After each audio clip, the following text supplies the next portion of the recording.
Well, welcome back. This is our fifth and final How Do You Work This Thing series. I'm Chelsea. This is my husband, Nate. Hey, guys. And we are the Guitar Fam. So just a little background story if this is your first video that you're watching. Mm-hmm. Earlier this year, I decided that I wanted to get more into electric guitar. And so because I've allowed intimidation to keep me from getting really into it, intimidation with all the technology and everything. And so Nate is helping me overcome that, and we're walking through the different parts of technology. So if you missed this, we can make a playlist for this, so that you can make your way through this series. And so we're on the last one now, and it is Reverb. And probably the biggest question here is, well, should I use my reverb on my amp or should I get a pedal to it? And the answer is, it doesn't matter. It depends. It's whatever your preference is. I like using reverb on an amp just because it's simple. I don't have to worry about another pedal. But Chelsea kind of tends to lean more towards using the pedal because it gives you more options than just the spring reverb on an amp. And if you don't know what spring reverb is, I don't even know if I can get it to do it. Let's see. You hear that? Yeah. That's the spring in the box inside this amp, like hitting and jumbling around. And that's how reverb on an amp is made. Let me turn all this other stuff off and I'll let you hear it. I think my reverb was actually broken when I first got that. It was. You had to get it fixed under warranty, which Along McQuaid did a great job. Yes. It was nice that we didn't have to pay for it. So here's the dry signal. Really good sounding. And I'm going to turn the reverb on. It's quite heavy, so I'm going to turn it back a little bit. That's just spring reverb. That's what reverb should sound like on a guitar.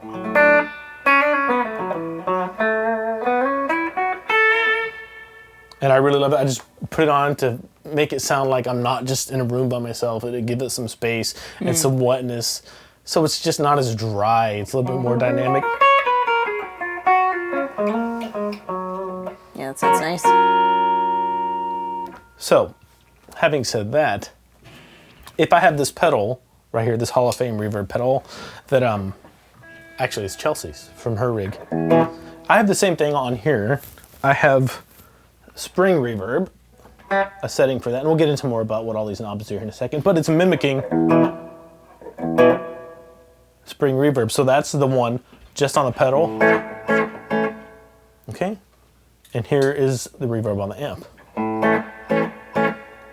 It's very similar. Mm-hmm. And if I tweaked it more, I could get it to sound probably really close like that, to where if you weren't in the room with it or if you didn't have a lot of experience with reverb, you wouldn't be able to tell. So it's nice to have a pedal like this with a lot of options on it because you have a lot more control over how you want your reverb to sound. So what we're going to do is go through and just explain which each of these parameters on these knobs do, so that way if you have a reverb pedal that you're messing with or like a multi-effects processor, you'll have a good idea of how to kind of dial in your reverb sound. So the decay on this is how long the reverb lasts. So super short would be like you're in a very small room. Let me turn this up even a little bit more so we can get very short reverb. It almost sounds like the room just got bouncier. Mm-hmm. And it sounds about the size of this room. This is a pretty small, like normal bedroom. And if I make it longer, it lasts longer, more decay time, and then finally all the way up. It's like you're in a massive hall. That's like a 6 or 7 second reverb to my ears. And then you have the short and long switch right here for pre-delay. And we'll get into that in a second. Actually, guys, just go back to like a moderate setting. And it's on spring. And we'll get into this more later as well. The next knob, tone, what that basically does, it acts like a tone knob on your guitar where your tone knob rolls off the high end or the highs. Same thing here. If I have it all the way up, it's going to have as much highs, let as much high frequencies pass through as possible. So it gets kind of spiky. Yep. The more you turn that down, the more subtle the reverb gets. It rolls off that high end. And makes it just a little smoother sounding. Versus, which it just sticks out more, and it's like, that's a little too much reverb for me. Would you like some ketchup with your hot dog? Or some hot dog with your ketchup, whatever way, when you put too much ketchup on something. Yeah. It's kind of that way. So backing the tone off is a really good way to like keep the reverb level high, but not have it stick out as much. So that's what that is. Not every pedal will be exactly like the knobs that are on this one. And that leads us to the effects level, or it may just say level on your reverb pedal. This is just how much reverb overall is going. So if I turn it all the way down, there will be none. Just completely dry. Essentially like the volume of your... Yeah, if you think about two levels going to the amp, one your drag guitar sound, and two the reverb, you're mixing how much of that reverb in with the signal that you want. So if I turn it all the way up, it's going to be just obnoxious. That might be a cool effect for some songs. If you're going for that really live feel. Yeah, or if like, and watch this, I'll turn the tone all the way up, and this is going to be like things just start to get lost. So start with moderate settings, I would recommend, and then if you want more, you can always dial in more. Maybe go a little bit longer. And now I'm going to compare that to the amp reverb.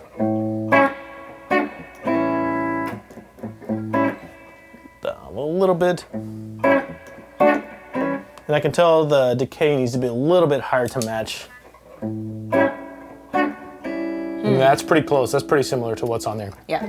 So that covers the normal controls that you're going to see on a reverb pedal. Now, some of these different types of reverb, I'm not the kind of person that digs into types of reverb very much. I do spring or plate, and I call it a day. But I'm going to go through some of these types here with you. I like Hall, I think. I can't remember. I was playing around with this a while back. That's because you like pop and like church music, and that's what I would expect. Believe it or not. Hall is very long and very grand sounding. Very, very polished. Yeah. Let's actually go to Hall. That coupled with some delay, and you've got like yeah, these that nice mixed with some delay. All of a sudden.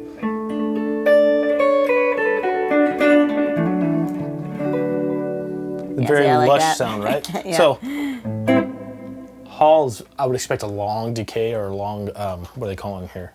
Yeah, decay, I got it right. I was doubting myself. But it's a lot more expansive and bigger and open sounding. And all the parameters are the same. The tone will roll off on the high end. Decay will affect how long or how big of a hall you're in. If you go, hello, in a big cathedral, it's going to last forever. If you do that in this room, hello, it's less than a half a second, right? Yeah. So, and then the effects level, of course, how much you want. Now, room, here's a tip. If you're recording direct and you have a reverb pedal and you're not miking an amp, if you use a room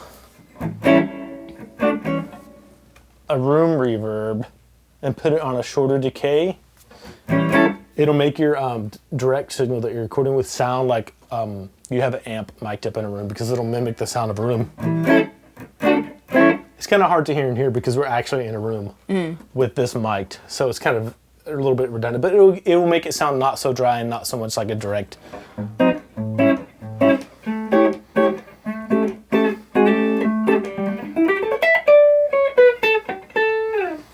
So that's the room. A spring, we already went over spring. Plate. Now these giant metal plates they used to have in studios, where somehow they use them. If you hit a saw and warble it back and forth, it makes that kind of boom, boom, boom. Oh, yeah. It's the same kind of principle, but a big piece of sheet metal, where if you hit it, it's almost like a gong. And somehow they use that to create reverb, and they took the signal. I don't know all the details of it, but a big plate of metal is where this comes from. So this is most like a Hall, I would say. Let's see, turn that up a little. Okay, so. And I like the way this one sounds naturally. When I want a little bit longer or less kind of garbly sound than a spring reverb, I usually go to plate. It's kind of halfway between Hall and spring for me. Okay.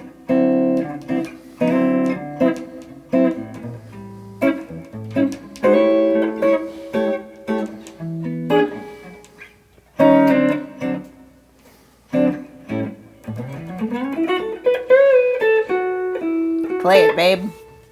Okay. If you see one that says mod, Oh, I hear the... What that's going to do is put some chorus or some kind of pitch shifting with the reverb, not with the original signal, but with the reverb. And it just makes it, again, if you want that really big lush sound, you might want to do that. So add some delay with it. So if you did mod with your delay pedal and mod with your reverb, would that be too crazy? It depends what part you're going for.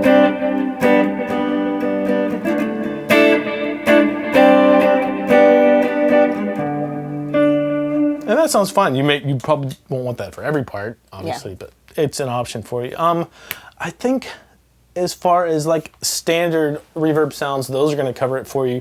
Plate, hall, room, spring. So the other ones you would just we would just kind of play with to see.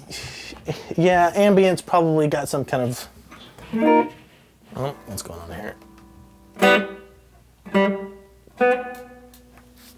Ambient's like a room, a different kind of room. Like if you're in a, it sounds like it's trying to mimic like what it would be in a bathroom or something.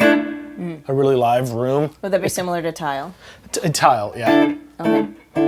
Because there's I see tile there too. Right, and that's probably just a variant on that. Yeah. So it's just that sounds kind of like a bathroom. Yeah, it's creating. What it's doing is trying to create the illusion of a different location that your amp is in. Okay. And it's a really nice, easy way to do it. I don't ever use that stuff. I can't be bothered, but some people like swear by it.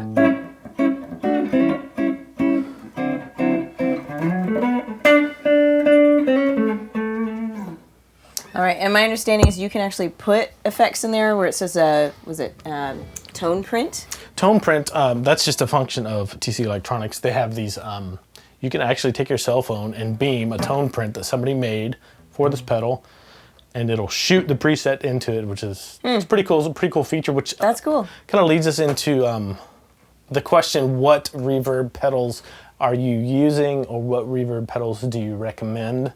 Yeah. You can leave those in the comments below. Honestly, I try to use my amp reverb as much as possible, or this Hall of Fame. There are loads of other great ones out there. Earthquaker Devices, Walrus,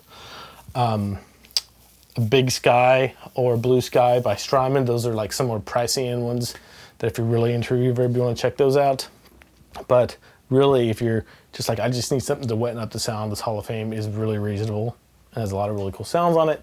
Or, of course, you can just go with your amp too. All right, so I've got two more questions for you. Okay.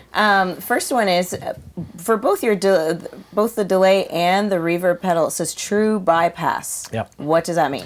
True bypass means that there's no power going to, like, I'm not going to get into the technical things of it. Don't get me, I don't even, people, this is a point of snobbery with guitar players, I think. All it means to me is that if there's no power going to the pedal, that it will still pass signal through it, and your guitar signal will still be going. Pedals that aren't true bypass, like this Boss pedal, I believe is not. If there's no power to it, then it won't pass signal through, even if it's so on. You'll have no sound. Right, and I don't know if it's true. I really don't care. If people say, "Oh, that affects the tone," and it might, but I really don't care. I could have all non-true bypass pedals and do a crank tube amp and be as happy as a pig in mud. All right. Cool. Good to know. And my last question is, where do we put the reverb pedal in the chain? Typically, reverb goes as the very last thing. If you're running like normal pedals, like a tuner, volume, all your drive pedals, and then a delay, then reverb would come last. If you're running into the front of the amp. If you're using the effects loop on your amp, you'll have the kind of the same thing. You'll use just your time-based effects like delay and reverb in the effects loop. And reverb generally comes last there as well. And if you don't know what an effects loop is, it's just where you have an in and an out on your amp that come at a later point than the input. And it just makes it for a cleaner sounding way to use reverb and delay. Like this amp has an effects loop and it sounds twice as good in the effects loop as it does going through the front of the amp. That's just the way it was designed to do. But what else was I gonna say? Oh yeah, come out of the effects loop out into the pedal in, out of the pedal out into the effects loop in, and it creates a loop, hence effects loop, to where it's put it in like probably after the preamp section, I would imagine, before it hits the power amp. In a lot of cases, anyways. There's an amp over here, by the way. There's an amp right here I'm playing too. We're playing through a Blues Junior, by the way, if we didn't mention that earlier, and that's where all the reverb on the amp was coming from.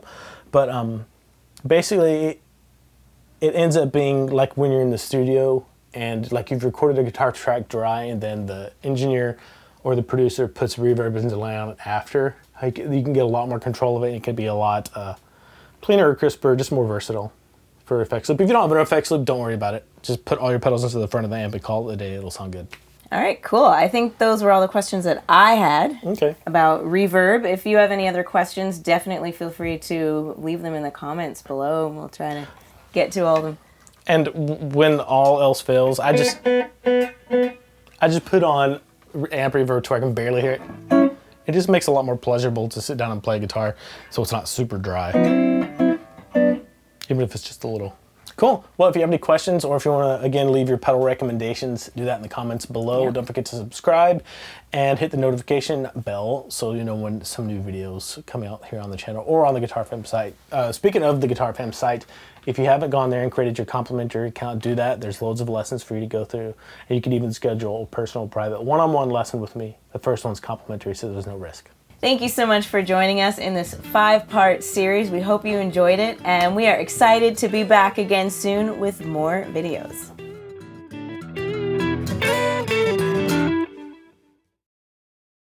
I introduced the last one. Can we just, because I just really, your socks are looking a little ratty, and they're, can we just take a few little fuzzies off here at least? Just.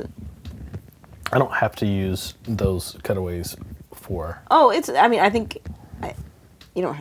You can. I don't even know if will you be able to see that. I don't know. I mean, maybe not. I don't know. I was just like, oh, we should have took the pill remover to make his socks a little more. I mean, I would have had to change my socks because I've got a bit of a hole here even through, but we're not. Mine aren't on.